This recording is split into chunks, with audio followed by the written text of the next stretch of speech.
தமிழ்நாட்டு இன காளைகளில் மிகவும் புகழ்பெற்றது காங்கேயம் இன காளைகள்தான். அதன் சிறப்பம்சங்கள் என்ன என்பதை இப்போது பார்க்கலாம். திருப்பூர் மாவட்டம் காங்கேயம், தாராபுரம், ஈரோடு, கரூர், நாமக்கல் பகுதிகளில் விவசாய பணிகளுக்காக வளர்க்கப்படுபவை காங்கேயம் காளைகள். வறண்ட பகுதிகளிலும் வாழும் தன்மை கொண்ட காங்கேயம் காளைகள் இயல்பாகவே அதீத எடையுள்ள வண்டியை இழுக்கும் திறன் கொண்டவை. 4000 முதல் 5000 கிலோ இடையிலான வண்டியை கூட அவை இழுக்கும் என கூறுகிறார்கள் மாடுகளை வளர்ப்போர். கடுமையான காலநிலையில் கூட உள்ளூர் சூழ்நிலைக்கு ஏற்ப வாழும் தன்மை கொண்டவை. காங்கேயம் காளைகளில் பொதுவாக 4 வகைகள் உண்டு. அதில் முதலாவது மயிலை, அது வெள்ளி நிறத்தில் இருக்கும். இரண்டாவது பிள்ளை, வெண்மை நிறத்தில் இருக்கும்.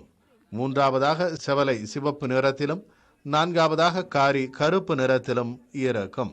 மிடுக்கான தோற்றத்துடன் அதீத உழைப்பை இவை தருகின்றன. இது மட்டுமல்ல, சிந்து சமவெளியில் கிடைத்த காளை முத்திரையில் காங்கேயன் காளையின் தோற்றம் இருப்பதாக ஆராய்ச்சியாளர்கள் தெரிவித்துள்ளனர்.